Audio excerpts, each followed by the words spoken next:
opposition to this resolution says that those who are supporting it are utilizing fear, alleging that supporters are seeking to use the crisis in order to hurt consumers and citizens long term.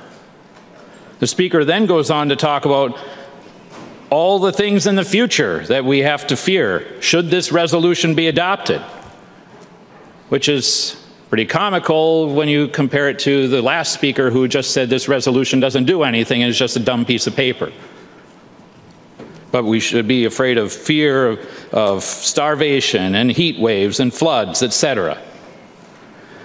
Fear is the default argument for the unknown and the unknowable.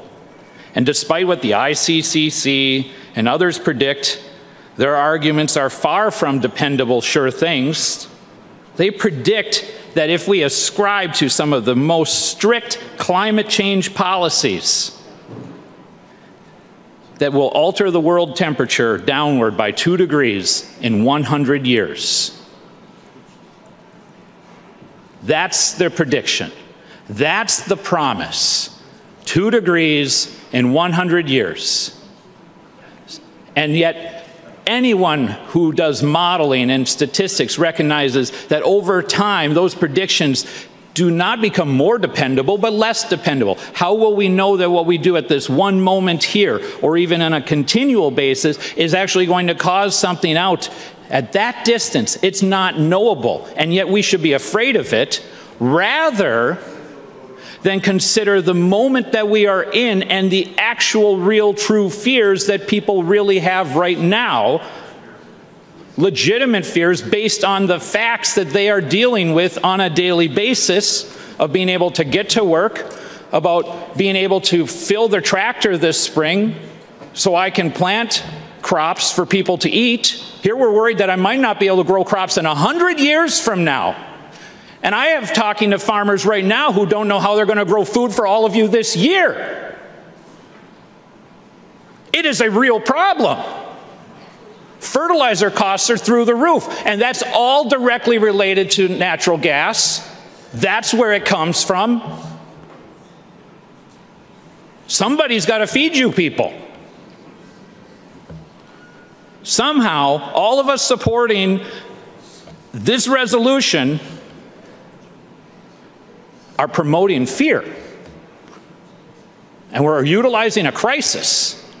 That's what we heard from somebody who's promoting a crisis 100 years from now? The other day, a national comedian went on television and told everybody how he was willing to pay $15 a gallon because it'll send a message to dictators, because it's the right and moral thing to do. Yeah, he also drives a Tesla too, so you know, no big deal. Meanwhile, people in each of our hometowns are struggling now to figure out what they're going to do. What about their plans this summer? My tourist industry, who's already booked in one place 12,000 rounds of golf for this summer. Are those people still coming? How are they going to come? They can't afford to buy the gas to get there. And now we're getting beat up because making a statement on energy independence is just playing games and doing nothing. Meanwhile, the governor's out making statements about it, calling on Joe Biden to do something. Where's the criticism for her? Where's the criticism for the things she's actually doing? They're in this resolution. The things that she is doing to stop our energy independence in Michigan, to stop Line 5. The other person in the executive branch who's saying, oh, don't worry, Youpers, it's just the cost of a couple of pasties. Probably have to upgrade that now. It's going to be the cost of maybe a dozen pasties. Thanks for the patronizing of the people of the Upper Peninsula again. This is a good statement about the current moment, and it's not capitalizing on the disaster that's going on in the world to get it done. It's recognizing a reality we already had and will have. And not one that's 100 years from now, but right now. I ask my remarks to be printed in the Journal.